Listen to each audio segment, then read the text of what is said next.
ನಾ ಇವಾಗ ಎಲ್ಲಿದ್ದೀನಂತಂದ್ರ ಮಧುಬಾವಿ ಒಳಗೆ ಇದ್ದೀನಿ ನೋಡ್ರಿ. ಮಧುಬಾವಿ ಒಳಗ ಸ್ವಿಮ್ಮಿಂಗ್ ಪೂಲ್ ಹೆಂಗದ ಅಂತ ತೋರಿಸ್ತೀನಿ ನೋಡ್ರಿ. ಇಲ್ಲಿ ನೋಡಕತ್ತಿರಲ್ಲ, ಇವ್ರೆಲ್ಲ ಏನ್ ಮಾಡತ್ತಾರ, ಸ್ವಿಮ್ ಮಾಡಕತ್ತಾರ. ಯಾವ ರೀತಿ ಮಾಡಕತ್ತಾರ ನೋಡ್ರಿ. ಇಲ್ಲಿ ಬಾರ ಹುಲಿ ಹೆಂಗ್ ಕಟ್ಕೊಂಡ ನೋಡ್ರಿ. ಇಲ್ಲಿ ಈ ರೀತಿ ಕಟ್ಕೊಂಡು ಯಾರ್ಯಾರು ಸ್ವಿಮ್ ಕಲ್ತಿರ ಅಂತ ಹೇಳ್ರಿ. ಇಲ್ಲ ಅಣ್ಣ ಕೈಯಾಗ ಒಂದು ಏಡಿ ಐತಿ ನೋಡ್ರಿ. ಇಲ್ಲಿ ನೋಡ್ರಿ ಯಾವ ರೀತಿ ನೋಡಿ ಅಣ್ಣ ಹಿಡ್ಕೊಂಡ್ ಬಂದಾರ. ಈಗ ತೋಮಣ ನೋಡಮ್ ಈ ಕಡೆ. ಅಣ್ಣ ಕಡೆಯಲ್ಲ ಅದು ಕೊಂಡಿ ಯಾವ್ದು, ಕಡೆಯ ಕೊಂಡಿ ಯಾವ್ದು? ಎರ್ಕಟ್ ಹಿಡಿದಿವ ಇದು ಕೊಂಡಿ. ಇಷ್ಟ ನೋಡಿ ಹಿಡ್ದಾರ. ಈಗ ಹ್ಯಾಂಗ್ ಮಾಡತ್ತ ನೋಡ್ರಿ. ಈಗ ಕೊಂಡಿ ಈಗ ಏಡಿ ಹಿಡ್ದಾರ. ಈಗ ಅವ್ರು ಜೀವಂತಿ ಅದ. ಮುಟ್ಬೋದ್ರಿ? ಏನೂ ಆಗಲ್ಲಲ್ರಿ? ಏಪೋ ಒಂಥರ ಐತ್ರಿ, ಅಂಜಿಕೆ ಬರ್ತೈತಿ ಅದು ನಮ್ಗೆ ಹಿಡ್ಲಿಕ್ಕೆ. ಹೆಂಗ್ ಮಾಡ್ಕೊತೈತಿ ನೋಡ್ರಿ. ಈಗ ಹೆಂಗ್ ಓಡಾಡ್ಕತ್ತ ಕಣ್ಣು ನೋಡ್ರಿ. ಹೆಂಗ ಈಗ ನೋಡ್ರಿ. ಈಗ ಎಪ್ಪು ಕಡಿತಂದ್ರ ಮುದೇ ಬಿಡಲೇ ಇತ್ತಲ್ಲ ನಾವು ಒಟ್ಟ ಕೈ. ಈ ಕಡೆ ಕಣ್ಣು ಐತರಿ. ಬ್ಯಾಡಪ್ಪ ಅಣ್ಣ, ಸಮಸ್ಯೆ ಬೇಡ.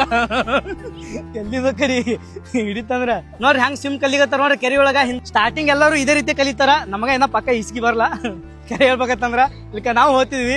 ಓಕೆ ಸ್ನೇಹಿತರೆ, ಇಂಥ ಕೆರೆ ಒಳಗ ಬಾವಿ ಒಳಗ ನೀವೇನಾದ್ರೂ ಸ್ವಿಮ್ ಕಲ್ತಿರತ್ತಂದ್ರ ನಿಮ್ಮ ಅನುಭವ ಹೆಂಗಿತ್ತಂದ್ರೆ ಕಮೆಂಟ್ ಬಾಕ್ಸ್ ತಿಳಿಸ್ರಿ.